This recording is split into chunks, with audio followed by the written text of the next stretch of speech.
Hi friends, welcome to my channel. ఈరోజు recipe వచ్చేసి gulab jam. Taste మాత్రం చాలా అంటే చాలా బాగున్నాయి. నేను చెప్పే విధంగా చేశారంటే ఫస్ట్ టైం చేస్తున్న వాళ్ళైనా సరే చాలా అంటే చాలా పర్ఫెక్ట్గా వచ్చేస్తాయి.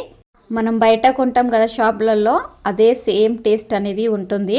జ్యూసీగా స్పాంజీగా టేస్టీగా వచ్చాయి. ఈ ఛానల్ కొత్తగా చూస్తున్న వాళ్ళైతే సబ్స్క్రైబ్ చేసి లైక్ చేయడం మాత్రం మర్చిపోకండి ఫ్రెండ్స్. ఇప్పుడు గులాబ్ జామ్ ఎలా తయారు చేద్దామో చూసేద్దాము. ముందుగా MTR gulab jam mix packet అయితే తీసుకున్నాను. ఇది ఒక ప్లేట్లోకి అయితే తీసుకుంటున్నాను. ఇది మొత్తం పిండి మొత్తం పోసేసుకున్న తర్వాత నేను వీడియోలు చూపించే విధంగా ఉండలుగా లేకుండా కలుపుకోవాలి. ఇక్కడ నేనైతే పాలను తీసుకున్నానండి. మీరు పాల ప్లేస్లో వాటర్ని కూడా తీసుకోవచ్చు. పాలను అన్నిటిని ఒకటేసారి పోయకుండా కొద్దిగా పాలను పోసుకుంటూ పిండిని అయితే కలుపుకోవాలి. పాలు అన్నీ ఒకటేసారి పోసేసినట్లయితే ఒక్కొక్కసారి పిండి రుచిగా అవుతుంది కదా, అలా కాకుండా ఉంటుంది. కొద్దిగా పోసుకొని ఇలా మనం చపాతి పిండిలాగా కాకుండా కొంచెం సాఫ్ట్గా కలిపేసుకోవాలి. ఇలా కలిపేసుకున్న తర్వాత నేను ఇందాక గులాబ్ జామ్ ప్యాకెట్ ఉంది కదా, అందులోనే వేసేసి ఒక 10 నిమిషాల సేపు అయితే పక్కకైతే పెట్టేసుకోవాలి. ఇలా పెట్టేసుకున్నామంటే పిండి సాఫ్ట్గా అయిపోతుంది. పిండి నానేలోపు మనం చక్కెరని అయితే పాకం పట్టేసుకుందాము. ముందుగా 2 కటోరాల వరకు అయితే చక్కెరని అయితే తీసుకున్నాను. నేను వీడియోలు చూపిస్తున్నాను కదా, అది మేము కటోరాని అయితే అని అంటాము. 2 కటోరాల చక్కెరకి 4 కటోరాల వాటర్ అయితే తీసుకున్నానండి. హై ఫ్లేమ్లో పెట్టి ఒక 10 నిమిషాలు మరిగించారంటే జిగురు పాకం అయితే వచ్చేస్తుంది. ఇలా నేను వీడియోలో చూపిస్తున్నాను కదా, వేలుకి ఇలా అనుకుంటే మనకు జిగురుగా అనిపించినట్లయితే పాకం కరెక్ట్గా వచ్చేసినట్లు. ఇలా పాకం వచ్చిన తర్వాత నేనైతే కొద్దిగా ఫుడ్ కలర్ని అయితే యాడ్ చేసేస్తున్నాను. ఇక్కడ ఆరెంజ్ ఫుడ్ కలర్ని అయితే యాడ్ చేశాను. ఇది పూర్తిగా ఆప్షనల్ మాత్రమే.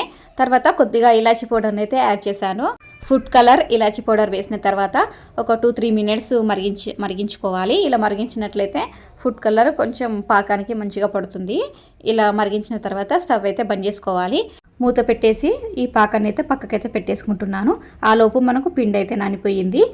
ఉండలుగా చేసుకునే ముందు మనం పిండికి అయితే కొంచెం నెయ్యిని అయితే అప్లై చేయాలి. ఇలా అప్లై చేయడం వలన మనం ఉండలుగా చేసుకునేటప్పుడు చేతికి అంటుకోకుండా ఉంటుంది. కాబట్టి ఇలా నెయ్యి అప్లై చేసుకోవాలి.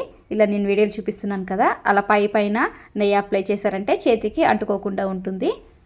ఇలా మొత్తం నెయ్యిని మొత్తం అప్లై చేసిన తర్వాత చేతికి కూడా 2 చేతులకు కొద్దిగా నెయ్యిని అప్లై చేసుకుంటూ ఉండల్లాగానైతే చేసుకోవాలి. ఇలా నేను వీడియోలో చూపించే విధంగానైతే అన్ని ఉండలనైతే చేసేసుకొని పక్కకైతే పెట్టేసుకుంటున్నాను. ఇలా రౌండ్గానైతే చేసేసుకుంటున్నాను. మీకు ఏ షేప్లో కావాలి అనుకుంటే ఆ షేప్లోనైతే చేసేసుకోండి. దీల్ షేప్లోనైనా స్క్వేర్ షేప్లోనైనా ఇంకే షేప్లోనైనా కూడా చేసేసుకోవచ్చు. నేనైతే రౌండ్ షేప్లోనే చేసేసుకుంటున్నాను. పిండి మొత్తం ఇదే విధంగా రౌండ్గానైతే చేసేసుకొని పక్కకైతే పెట్టేసుకుంటున్నాను. తర్వాత స్టవ్ ఆన్ చేసి ఒక కడాయి అయితే పెట్టేసుకోవాలి. కడాయి వేడెక్కిన తర్వాత తగినంత ఆయిల్ని అయితే పోసేసుకుంటున్నాను.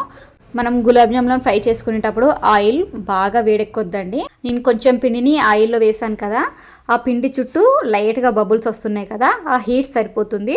ఇప్పుడు అన్ని గులాబ్ జామ్లను చేసి పక్కకు పెట్టేసుకున్నాం కదా, వాటిని అయితే ఆయిల్కి సరిపడాన్ని వేసేసుకోవాలి. గులాబ్ జామ్లను ఫ్రై చేసుకునేటప్పుడు స్టవ్ని లో ఫ్లేమ్లో పెట్టి మాత్రమే ఫ్రై చేసుకోవాలి. హై ఫ్లేమ్లో పెట్టారంటే లోపల మొత్తం పిండిలాగా ఉండి పైన మాత్రమే కలర్ వచ్చేస్తుంది. కాబట్టి స్టవ్ని లో ఫ్లేమ్లో పెట్టి ఫ్రై చేసుకోవాలి. గులాబ్ జామ్లు అన్నిటినీ ఒకటేసారి వేసిన వెంటనే కదపకుండా ఇలా ఒక 5 నిమిషాల తర్వాత ఇలా స్లోగా కదిపారంటే అన్ని పైకి వచ్చేస్తాయి. మనం చేసినాం కదా పిండి ఉండలను, ఆ ఉండల కంటే డబుల్ సైజులో అయిపోతాయి.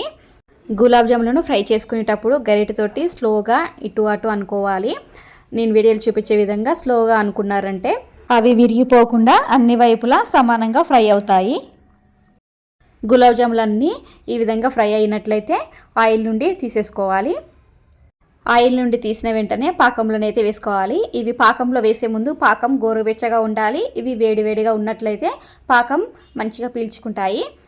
ఇలా గోరువెచ్చగా ఉండాలి పాకం. ఇలా గోరువెచ్చగా ఉన్నట్లయితే మనం గులాబ్ జాములు వేసినాక ఒక 5-6 నిమిషాలు ఉంచేసి పాకం నుండి తీసేసుకోవచ్చు. గులాబ్ జాములను అన్నిటినీ పాకంలో వేసిన తర్వాత అలా గరిటెతో అయితే అలా లోపలికి నొక్కాలి. ఇలా నొక్కితే పాకం మంచిగా పీల్చుకుంటాయి. ఇదే విధంగా అన్ని గులాబ్ జాములను అయితే ప్రిపేర్ చేసేసుకోవాలి. ఇలా పాకం పీల్చుకున్న తర్వాత ఈ విధంగానైతే ఉంటాయి.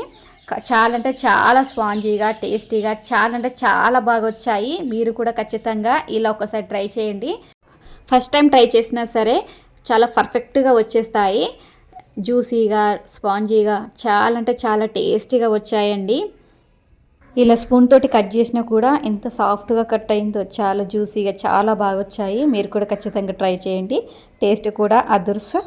ఈ రెసిపీ మీకు నచ్చినట్లయితే ఒక లైక్ చేయండి. అలాగే ఈ ఛానల్ కొత్తగా చూస్తున్న వాళ్ళైతే సబ్స్క్రైబ్ చేసి లైక్ చేయడం మాత్రం మర్చిపోకండి ఫ్రెండ్స్. మీరు లైక్ చేస్తే నా వీడియో ఇంకొకరికి కూడా షేర్ అవుతుంది. ఖచ్చితంగా సబ్స్క్రైబ్ చేసుకోండి, లైక్ చేయడం మాత్రం మర్చిపోకండి. Thank you for watching this video.